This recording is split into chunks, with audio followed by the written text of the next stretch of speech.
Hey, comic book fans, today we're talking about Something is Killing the Children, Issue 3. I'm very much enjoying this series. Everything I heard about it, especially, years ago, it is, I can very much see how this series would explode, right? How everybody would very much enjoy these books. Issue 3 starts off, and it starts off in a very much a horror scenario. You got this little kid hiding, and they're saying that they don't believe in monsters, right?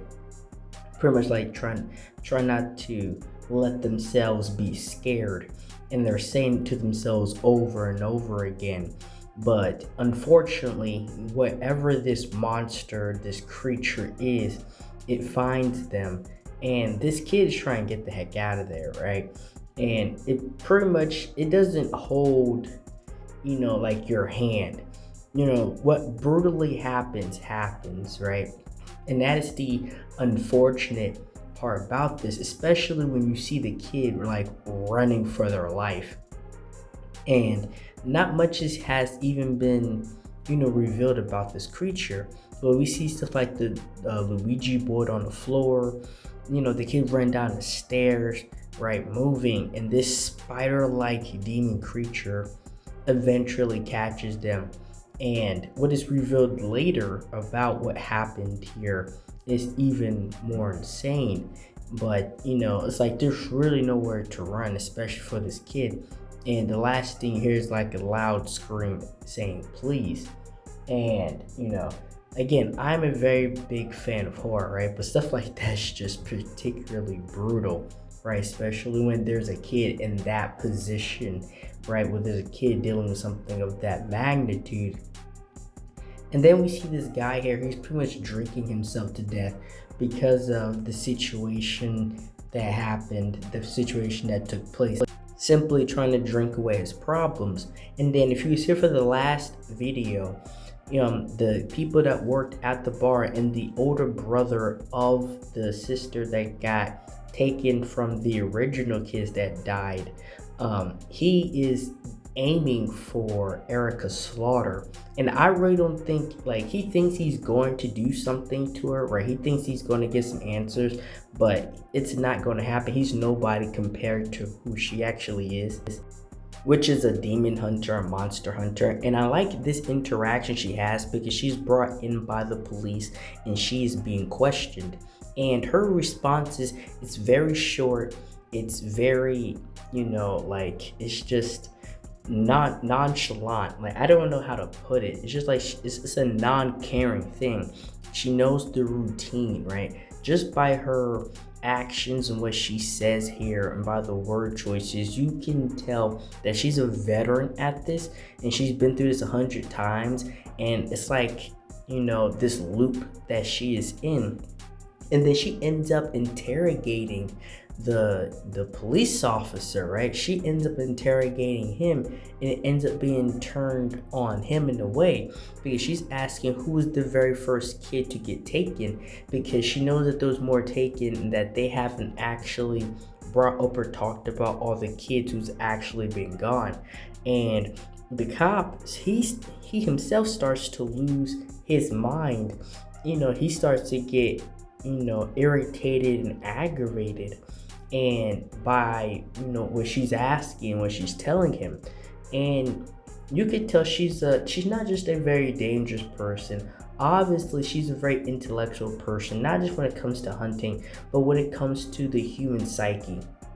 And I think that is displayed here because on how easily she can read a person, right? This character, she's very versatile in her capabilities, and not what she can just do physically, but what she can do mentally.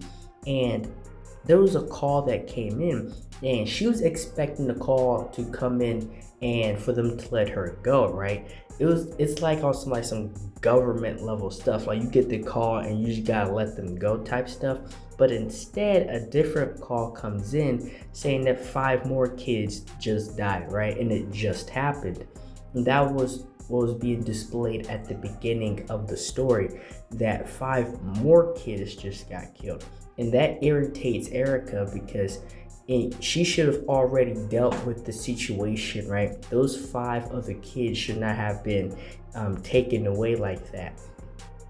And it gets to this point, right, where she's pretty much telling him that, yeah, I can deal with this issue, right? Like, if you want this issue to go away, I can do that.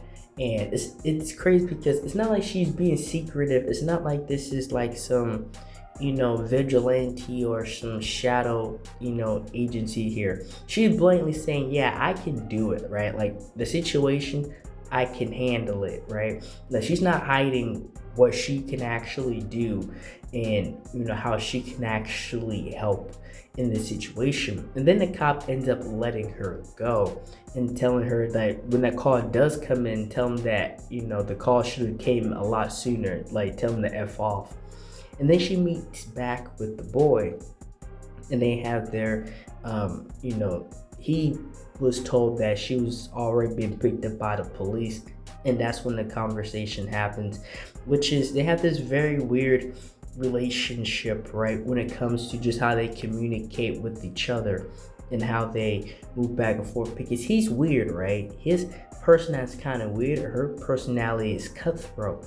And then she ends up talking to her octopus thing again. And we already saw that thing's way more than an octopus, and that it can actually speak, and there's like a spirit in there to some degree.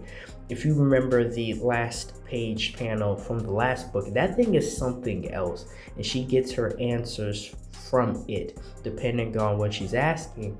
And there's this short outburst, right? Because he's like, you're talking to the octopus. She's like, yeah. And he's like, maybe you should talk to like actual people.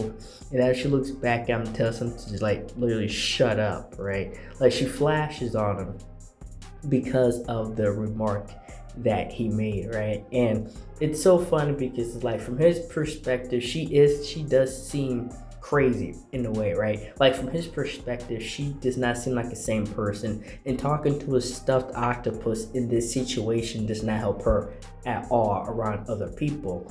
But from her perspective, she does not care, and that thing cares like a spirit. And the last thing she says is, we're gonna need a lot of weapons, because now she understands that she's up against something on a higher rank. And that's all I have for this video. Thank you guys for watching this video. Like, share, and subscribe for more. And thank you for watching.